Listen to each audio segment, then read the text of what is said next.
Ciao, benvenuti nel quarto episodio dei vlog del mio viaggio in Giappone. Oggi scendiamo di nuovo a sud, ma questa volta ci fermiamo a Nagoya per una mezza giornata e poi andremo a Takayama a godere dell'onsen e di un'atmosfera un po' più antica e tradizionale.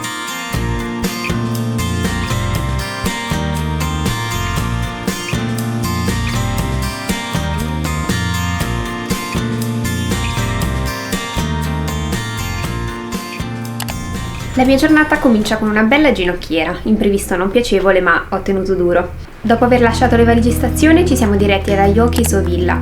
Ho amato l'atmosfera che c'era in questa casa, sembrava uscita da un film dello studio Ghibli. È stata costruita tra gli anni 10 e 30 da un grande imprenditore. Era un luogo di incontri e di feste, specialmente per la comunità internazionale.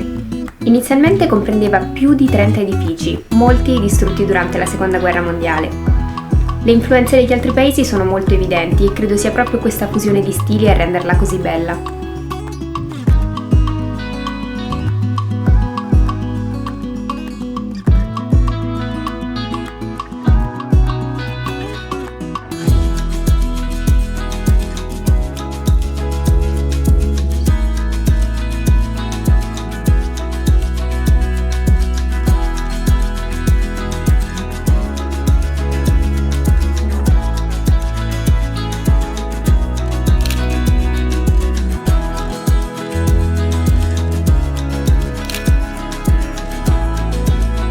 L'area è divisa in giardino sud e giardino nord.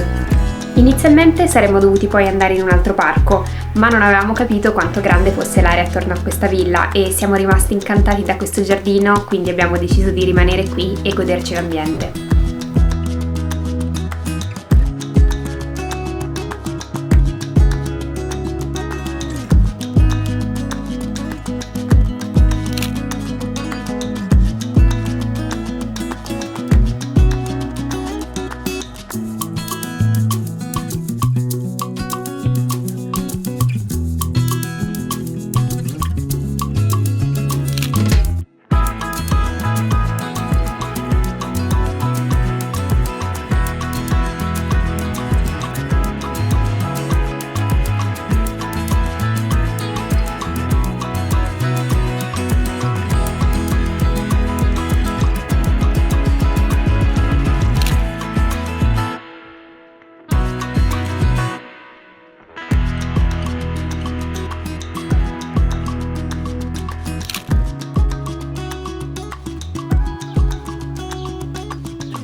Ci siamo poi spostati al castello di Nagoya, ma non sapevamo che in quei giorni era chiuso, quindi abbiamo visitato soltanto l'Onmaru Palace.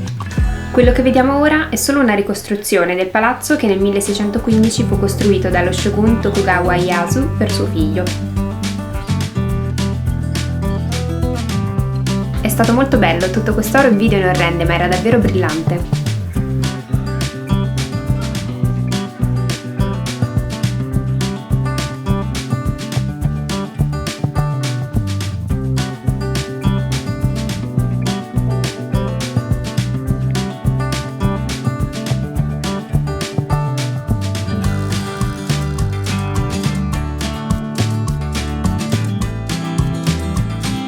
Una volta ritirati i bagagli al deposito della stazione, abbiamo preso il treno per Takayama, dove avevamo prenotato un hotel tradizionale. Appena entrati in hotel ti puliscono le ruote della valigia e ti viene richiesto di togliere le scarpe, quindi puoi rimanere o scalzo o con i calzini. E ti danno anche un pigiama tradizionale, una cosa che io ho amato, camminare scalza per tutto l'hotel con il mio pigiama. Abbiamo cenato con il ramen che offrono gratuitamente a partire dalle 21:30 e poi ci siamo rilassati all'onsen. Sono stata nella vasca all'esterno, al 13° piano, affacciata sulla silenziosa città. E poi, dopo il bagno, era possibile prendere un gelato in omaggio. Era la mia prima esperienza in un'onsen pubblica ed è stata veramente spettacolare, mi sono goduta il calore dell'acqua e il cielo stellato.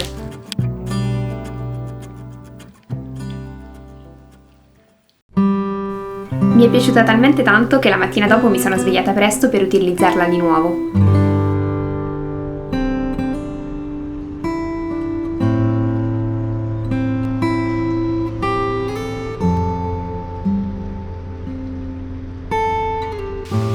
e dopo esserci rilassati è cominciato il nostro giro a Takayama. Una città sicuramente non moderna, con un'atmosfera nostalgica e accogliente.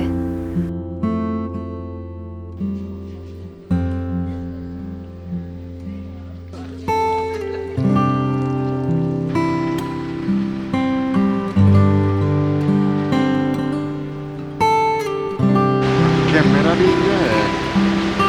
Ma guarda l'acqua, che trasparenza, uguale al cielo!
Siamo stati ai mercatini di fronte al fiume, dove vendono principalmente frutta, verdura e altri prodotti locali.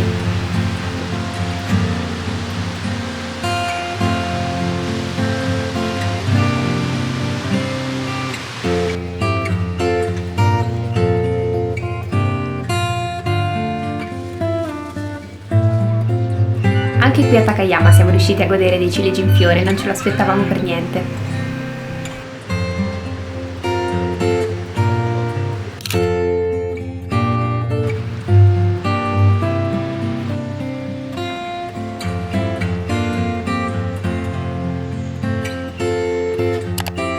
Abbiamo visitato la casa tradizionale Kusakabe con altari buddisti e molti oggetti del periodo Edo.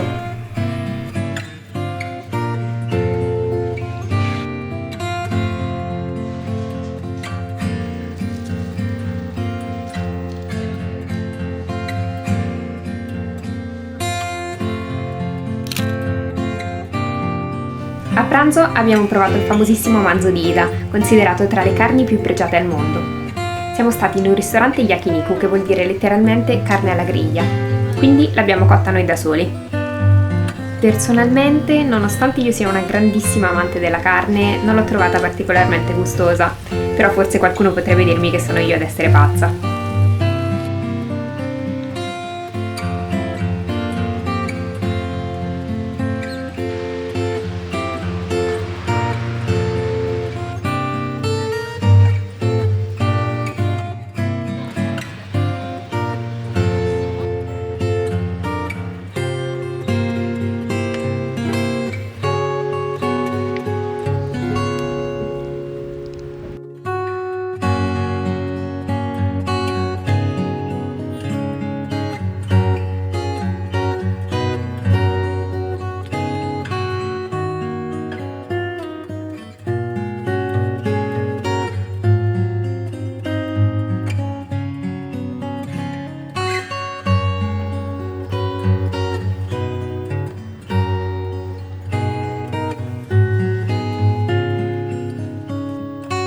Per digerire il pranzo ci siamo incamminati verso l'Higashiyama Kusan Shrine, un luogo che non molti visitano probabilmente perché si trova un po' in alto. Era infatti molto silenzioso, con un'atmosfera quasi spettrale. Secondo me, complice anche la vicinanza ad un cimitero. Tornati in città, ci siamo immersi nella cultura pop della fine dell'era Showa, gli anni 80 giapponesi. Abbiamo visitato un sacco di negozi che vendevano cartoleria e giocattoli dell'epoca. Io sono appassionata, ma penso che anche per chi non lo è possa essere molto interessante.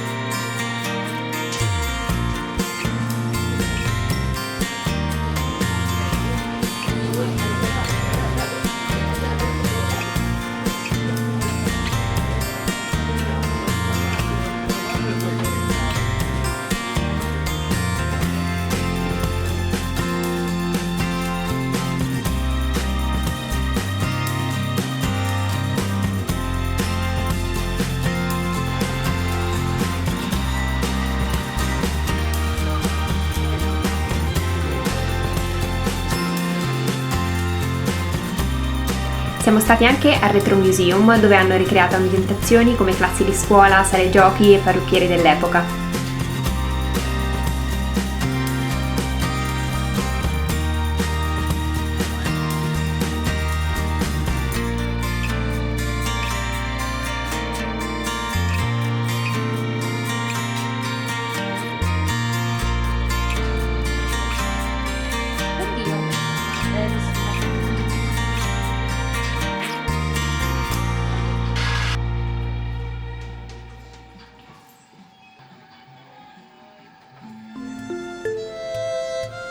Infine abbiamo concluso la giornata con la visita al villaggio Hidanosato, un vero e proprio museo all'aperto. Vicino all'ingresso era possibile provare i giocattoli che i bambini usavano nel periodo Edo. Non ci facciamo male, ragazzi.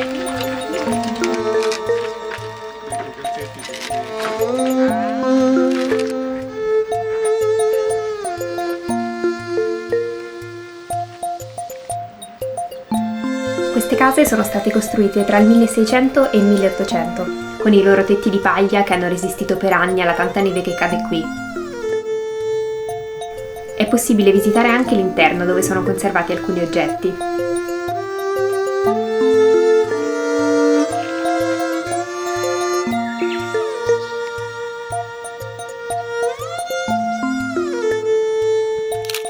L'ho trovato un po' malinconico, forse complice anche il cielo grigio. La storia delle famiglie che vivevano qui e dovevano sopportare un freddo rigidissimo mi ha un po' messo tristezza, deve essere stata molto dura. Tornati in hotel ho approfittato nuovamente dell'onsen.